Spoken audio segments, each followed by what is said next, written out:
천사의 아침 방문을 찾아오신 여러분을 환영합니다. 오늘도 아침 예배 말씀으로 믿음과 위로의 시간을 갖게 되길 바랍니다. 성도 여러분 안녕하십니까? 오늘도 아침 예배에 찾아오신 모든 성도님들을 진심으로 환영합니다.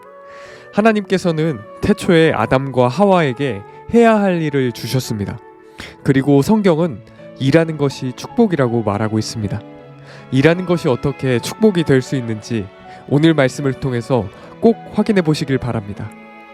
이제 기도하겠습니다. 하늘에 계신 아버지, 여기까지 저희를 인도하신 하나님께 감사드립니다. 오늘도 말씀으로 인도해 주실 때 내 생각과 감정을 내려놓고 겸손한 마음으로 말씀을 받을 수 있도록 인도하여 주시옵시고, 말씀을 통해서 양심이 씻겨지고 하늘에 대한 소망이 마음에 자리 잡을 수 있도록 인도하여 주시옵소서. 하늘에 계신 아버지, 몸이 불편하고 육신의 연약함 때문에 힘들고 고통당하는 성도들이 있습니다. 불쌍히 여겨 주시옵시고 하나님의 때에 치료하시는 역사를 통해서 하나님께 영광 돌리는 귀한 성도들 될 수 있도록 붙잡아 주시옵소서. 예수님의 이름으로 기도드립니다. 아멘.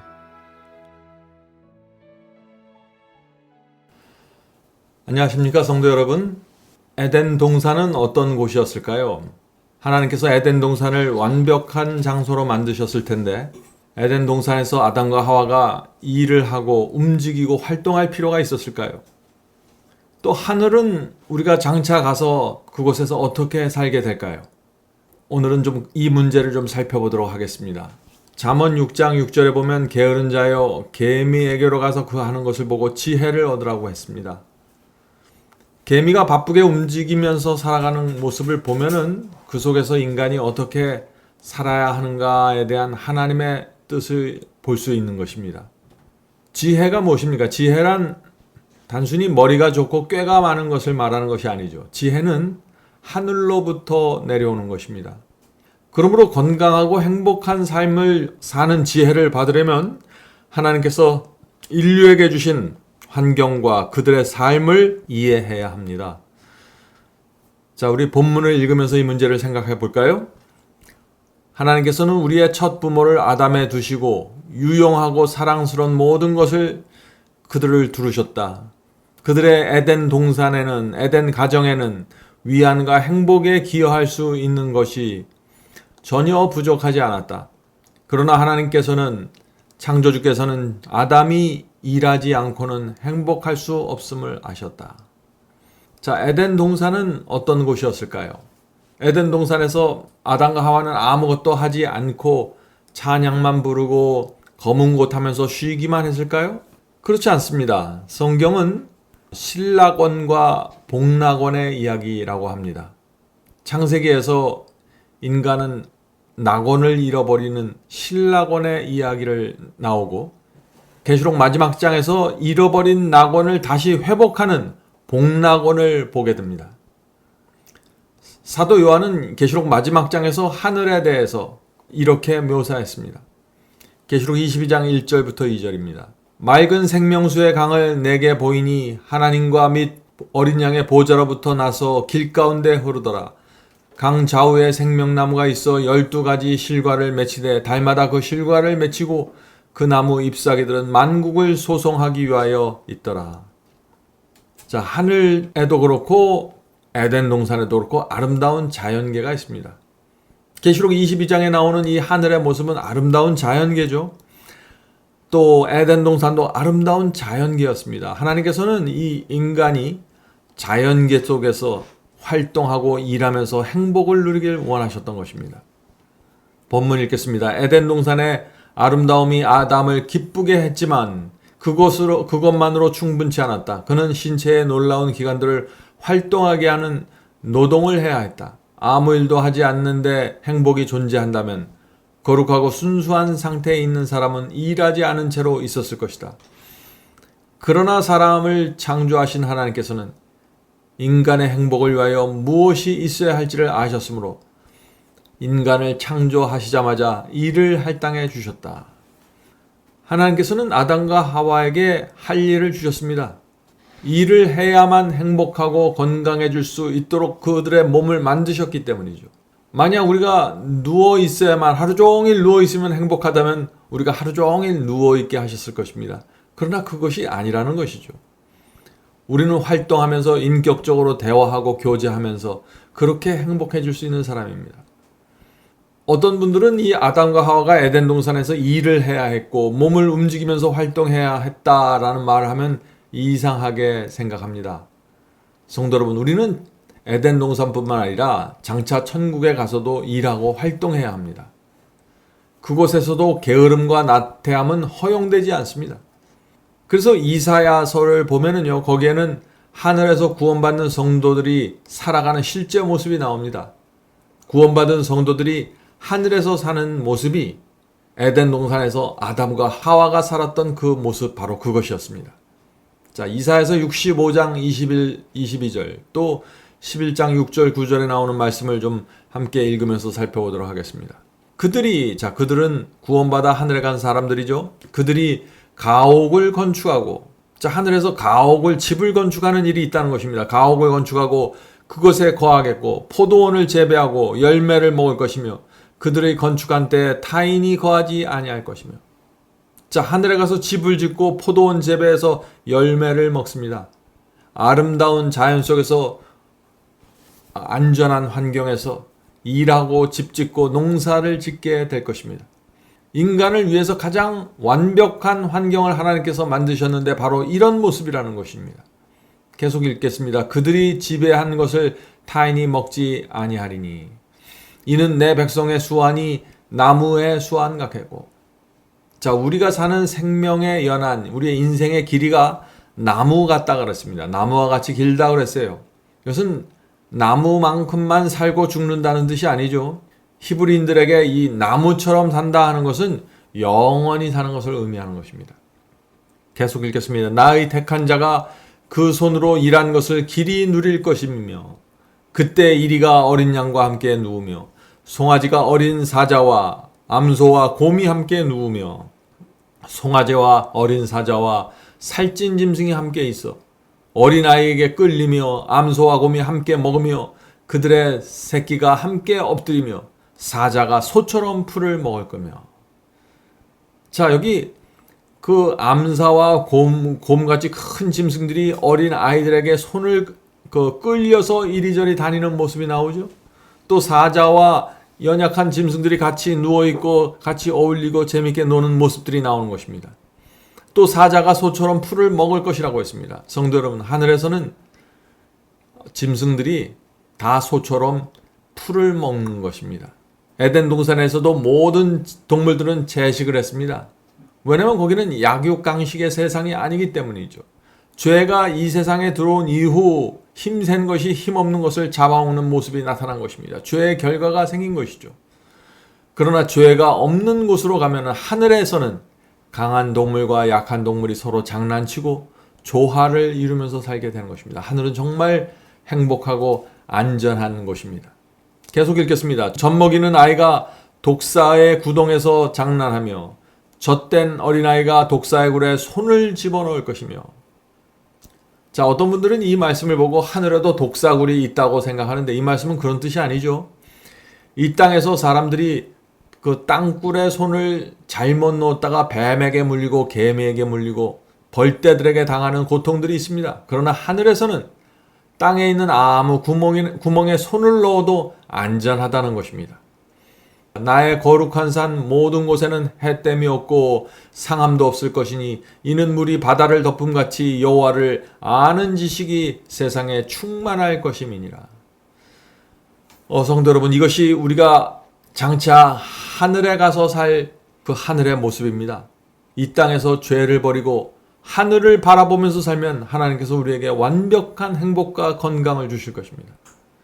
이사야서에 나오는 이 말씀은 하늘에 대한 말씀이지만 동시에 에덴 동산에서도 동일한 아름다움과 행복과 완전한 안전이 있었던 것입니다. 에덴 동산에서도 인간은 포도원을 재배해야 했고 일하고 노동해야 했습니다. 집을 져야 했겠죠. 노동과 일은 인간을 위해서 정말 중요하고 행복과 건강을 위한 필수 요소입니다. 계속 본문 읽겠습니다. 미래의 영광에 대한 약속과 인간이 매일의 약속을 위하여 수고해야 한다는 명령은 동일한 보좌에서 나왔다. 신체가 활동하지 않을 때 피는 느리게 흐르며 근육의 크기와 힘은 저하된다. 신체 활동과 공기와 햇빛을 마음껏 사용하는 것, 곧 하늘이 모든 사람에게 풍성하게 부여한 축복들은 쇠약한 많은 병자에게 생명과 힘을 줄 것이다. 참된 행복과 건강을 정말 원하는 분들은 오늘 우리가 나누는 이 말씀을 잘 생각해 보셔야 합니다. 하나님께서 태초에 아담과 하와에게 주셨던 그 자연의 축복들을 굉장히 중요하다는 것입니다. 오늘날에도 마찬가지라는 것입니다. 왜냐하면 이 건강과 행복한 마음은 피와 깊은 연관이 있습니다. 건강을 유지하려면 그리고 깨끗하고 생명력이 있는 피를 가져야 하는 것입니다. 건강은 이 피의 건강과 밀접하게 관계에 있는 것이죠. 피는 신체 조직의 각 부분에 생명과 활력을 가져다 줍니다. 그러므로 피의 순환이 활력적일수록 세포에 산소와 영양이 활발하게 공급되는 것입니다. 성도 여러분, 그러므로 우리가 게으르고 나태하면은 피의 순환이 아주 천천히 흘러가게 되는 것입니다. 아무거나 먹고 과식하고 스트레스를 많이 받으면 어떻게 될까요? 피의 순환에 문제가 생기는 것입니다. 운동하지 않고 몸을 움직이지 않으면 피의 순환이 느려지고 몸과 두뇌 건강에 여러 가지 문제를 일으킨다는 것입니다. 이것은 오늘날 현대 과학이 말하는 것이죠.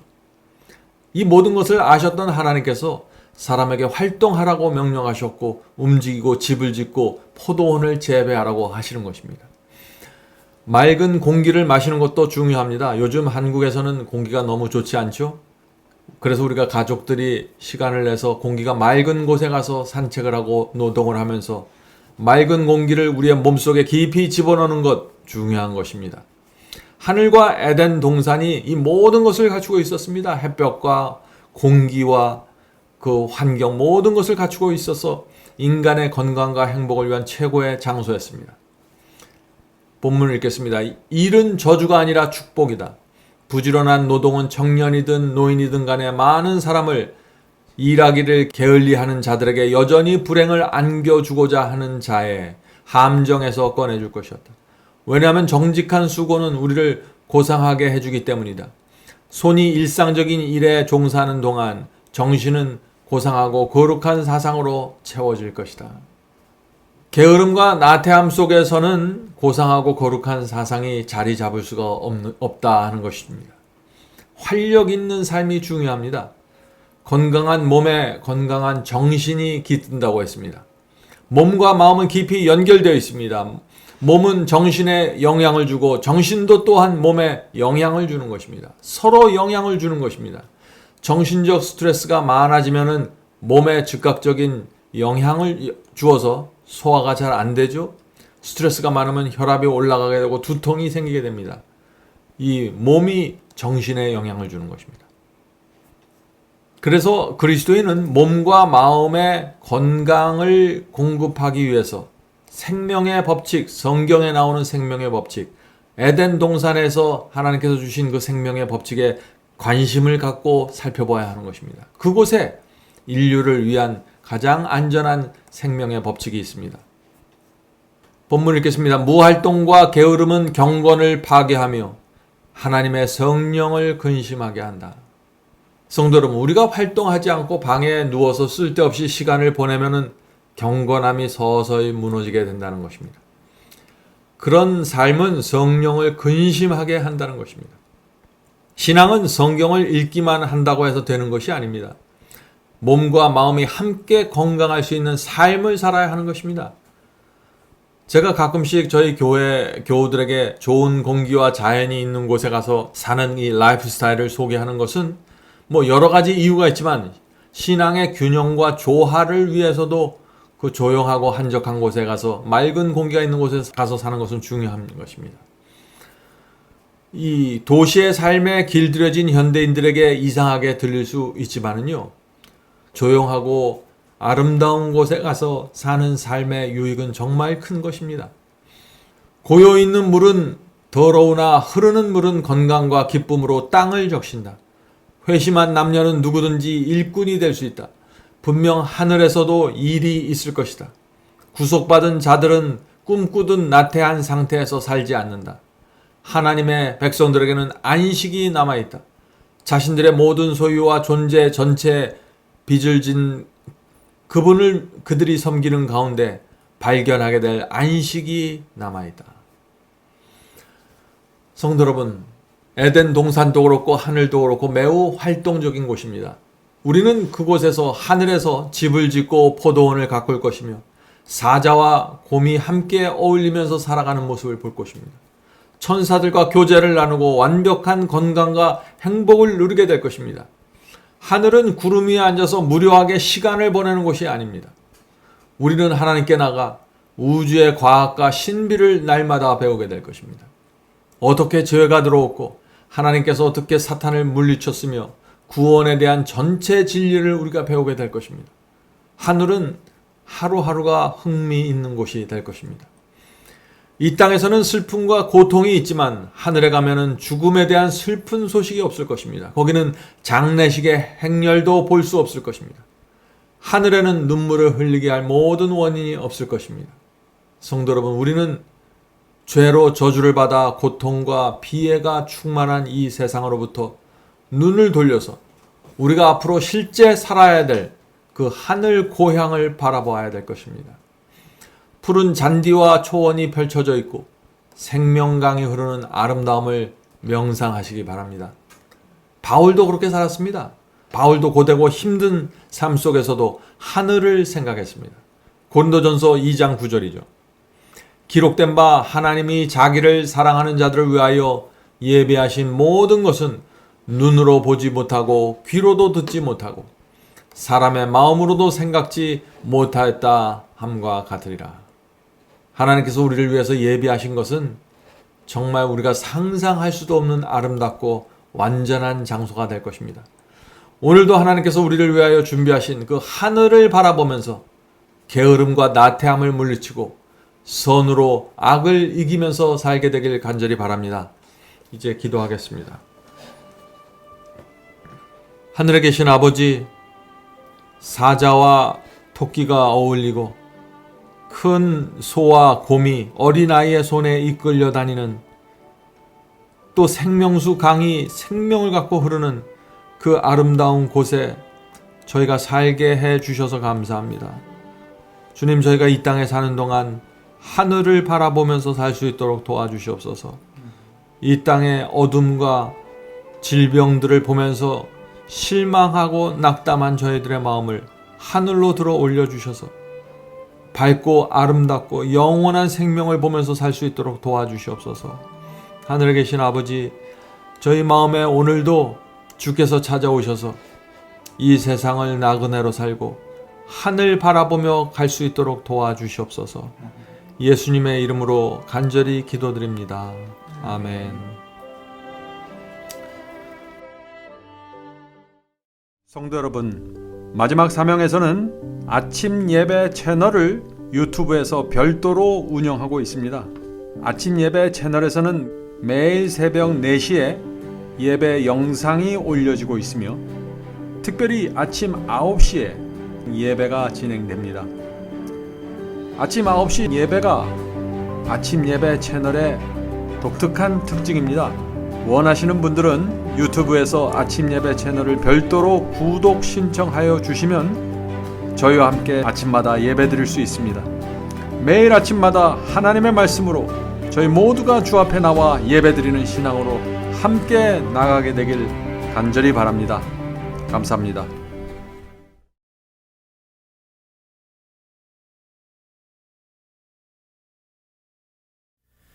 죄짐 맡은 우리 구주 어찌 좋은 친군지 걱정 근심 모든 것은 고난 자는 복 받네. 주께 굳지 않는 거로 복을 받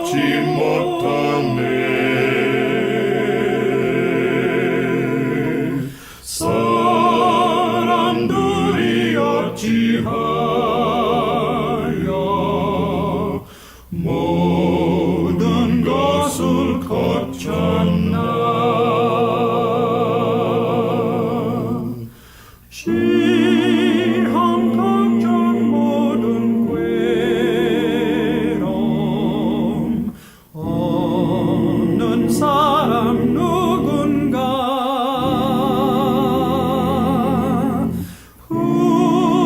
후질없이 낙심 말고